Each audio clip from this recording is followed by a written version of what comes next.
Hai, hello sahabat misioner dimanapun kalian berada saat ini, apa kabar? Semoga kita semua selalu dalam lindungan dan cinta kasih Allah. Kembali dalam Doremi, doa dan renungan misioner bersama sekami paroki Santo Petrus dan Paulus Argapura, Keuskupan Jayapura, edisi Senin 30 Juni 2025 bersama Bunda Meske. Kita sekarang berada pada hari biasa, pekan biasa ke-13. Bacaan Injil hari ini diambil dari Injil Matius bab 8 ayat 18 sampai dengan 22. Baiklah, sebelum kita mendengarkan Injil hari ini, marilah kita berdoa. Dalam nama Bapa dan Putra dan Roh Kudus, amin.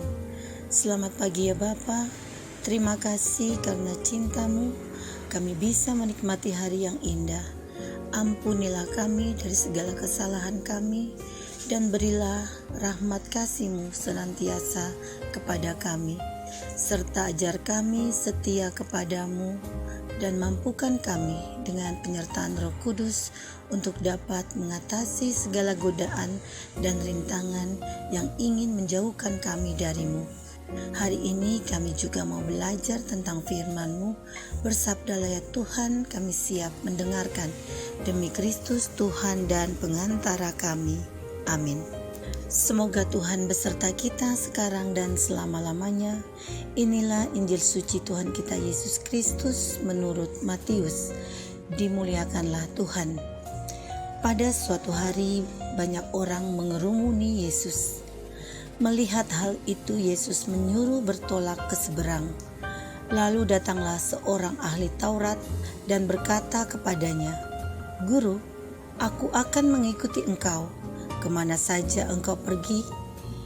Yesus berkata kepadanya, "Serigala mempunyai liang dan burung mempunyai sarang, tetapi anak manusia tidak mempunyai tempat untuk meletakkan kepalanya."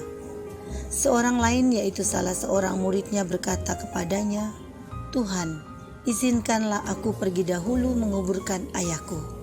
Tetapi Yesus berkata kepadanya, "Ikutilah aku, dan biarlah orang-orang mati menguburkan orang-orang mati mereka." Demikianlah sabda Tuhan. Terpujilah Kristus.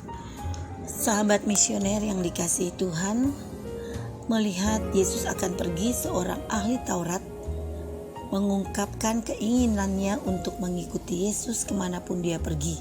Kita bisa dengar tadi pada ayat 19. Yesus tidak menolak calon murid ini, tetapi Yesus menjelaskan bahwa untuk mengikutinya, orang berpendidikan ini atau ahli Taurat ini harus mau ikut mengembara, bahkan mungkin kehilangan tempat tinggalnya. Setelah berbicara dengan ahli Taurat, seorang pria lain mengatakan bahwa dia bersedia untuk mengikuti Kristus jika dia dapat menguburkan ayahnya terlebih dahulu. Namun apa kata Yesus? Yesus tidak mengizinkan. Keraguan ini adalah perkataan yang sulit kita mengerti, karena kita tahu Alkitab sendiri mengajarkan kita untuk menghormati orang tua kita. Di Keluaran 20 ayat 12 kita bisa lihat, di situ bisa baca lagi kembali. Tetapi kemungkinan besar jawab Yesus kepada orang itu adalah prinsip universal, bukan penerapan universal. Pada prinsipnya hanya Yesus yang layak menerima pengabdian tertinggi kita, tetapi cara penerapan prinsip ini berbeda-beda.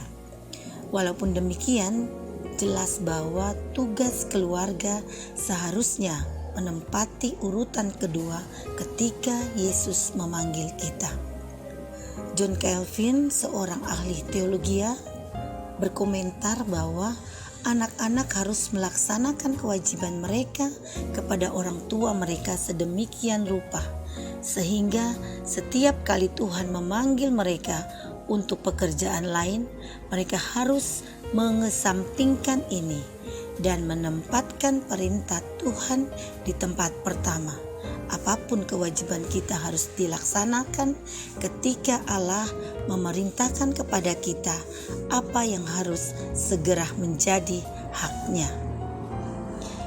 Sahabat misioner, Injil hari ini mengingatkan kita bahwa setiap pengikut Kristus mempunyai tugas-tugas tertentu dalam hidupnya, bahwa kita punya tugas-tugas tertentu dalam kehidupan sehari-hari.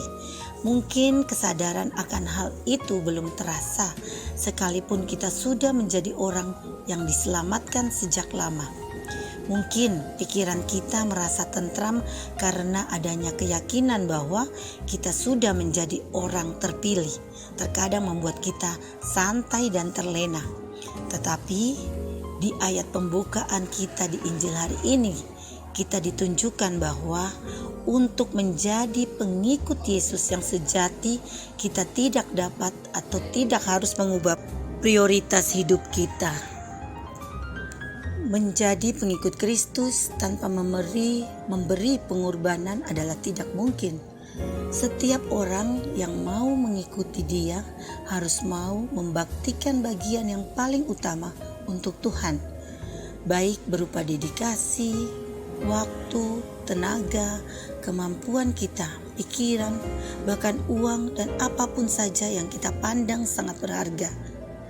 Ingat, itu bukan untuk membeli keselamatan kita, tetapi untuk menyatakan rasa syukur kita kepada Tuhan atas keselamatan yang kita terima. Sahabat misioner, apa saja yang dapat kita pakai untuk melayani dan memuliakan Kristus? Jangan sampai kita menunda-nunda kesempatan yang baik untuk mengikut Dia. Siapa yang menunda panggilan Tuhan akan tertinggal di belakang. Dalam Injil Lukas bab 9 ayat 62, Yesus berkata, "Setiap orang yang siap untuk membajak tetapi menoleh ke belakang tidak layak untuk kerajaan Allah." Amin. Marilah kita berdoa bersama-sama doa anak misioner. Tuhan Yesus, Engkau diutus Bapa menjadi berkat bagi dunia dan menjadi juru selamat bagi manusia. Utuslah kami anak-anak dan remaja misioner di Indonesia untuk menjadi sahabat yang kuat bagi yang lemah, sahabat yang rela berkorban bagi yang menderita payah, sahabat penghibur bagi yang sakit dan gelisah. Tuhan Yesus, kami pun ingin menjadi utusan-utusan kecil-Mu, teman setia bagi yang tersingkir dan terlantarkan, teman bicara bagi yang kesepian dan terlupakan, sobat yang gembira bagi yang tersedih dan susah, sobat penuh penghargaan bagi yang tak dicintai. Tuhan Yesus, utuslah kami ini dengan bantuan Roh Kudus-Mu, menjadi garam dan ragi yang baik, menjadi terang dan obor cemerlang, membawa kegembiraan dan pengharapan. Tuhan Yesus, kuduskanlah badanku dan kuduskanlah jiwaku. Kupersembahkan diriku padamu hari ini. Berkatilah semua anak dimanapun, berkatilah semua orang yang kami jumpai, siapapun mereka. Amin. Bapa kami yang ada di surga, dimuliakanlah namamu, datanglah kerajaanmu, jadilah kehendak-Mu di atas bumi seperti di dalam surga. Berilah kami rezeki pada hari ini dan ampunilah kesalahan kami, seperti kami pun mengampuni yang bersalah pada kami. Dan janganlah masukkan kami ke dalam pencobaan, tetapi bebaskanlah kami dari yang jahat. Amin. Salam Maria, penuh rahmat Tuhan sertamu, terpujilah engkau di antara wanita dan terpujilah buah tubuhmu Yesus. Santa Maria Bunda Allah, doakanlah kami yang berdosa ini, sekarang dan waktu kami mati. Amin. Kemuliaan kepada Bapa dan Putra dan Roh Kudus, seperti pada permulaan, sekarang, selalu, dan sepanjang segala abad. Amin. Marilah kita menerima berkat Tuhan. Semoga Tuhan beserta kita, sekarang dan selama-lamanya. Semoga kita semua dan keluarga kita selalu dibimbing, dilindungi, dan diberkati oleh Allah yang Maha Kuasa, dalam nama Bapa dan Putra dan Roh Kudus. Amin. Salam sehat selalu anak-anakku, selamat berkarya di hari ini. Tetap semangat dan jangan lupa tersenyum. Sampai jumpa di edisi Doremi selanjutnya.